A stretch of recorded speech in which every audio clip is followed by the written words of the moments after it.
of division and a lot of confusion. And I'm going to explain this to you right here. This is the one I posted. Yeah. Yeah, there's an understanding to this. There's a reason why this is here, but it's not the actual crown. Yes, not the actual. Yeah, I'm going to tell you why.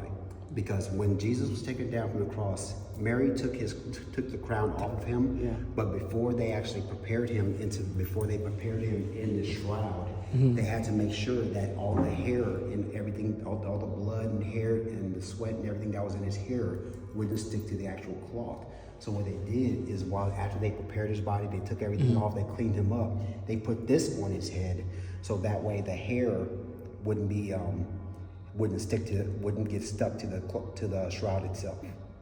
So that's why they had this, but that's where a lot of people get confused. They think that this would be how his crown was. No, this is just so that his hair, with everything as the body was drying, the hair, the dried blood in his hair wouldn't get stuck to the cloth itself.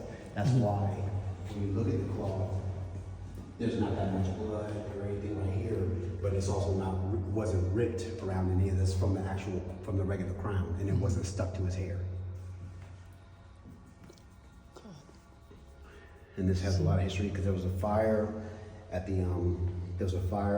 chapel where they held this, and you could see the damage to the fire spots.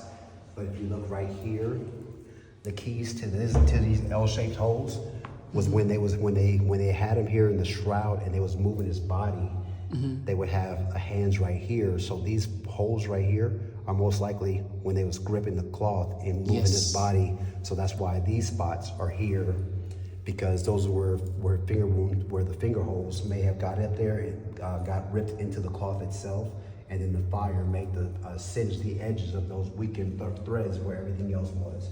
It's the same with right here, all those spots where the material was weak from ripping, where his shoulders was, where his legs were, where people was also carrying his body and lowering him down and moving him into the shroud. This is where these rips are, and then the fire, it just made them more pronounced. Yes. And here you can see the wounds from the lashings on his back.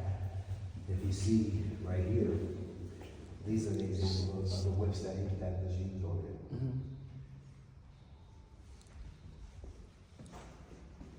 Example, the Roman sweep. Yeah. Oh God, this is very painful, huh? And it makes more sense when you actually come look at the body and see how he was. See? How he's whipped. Yeah. Oh God. Example, Roman sweep. Oh, it's very painful, bro. Imagine that. Full force. Yep.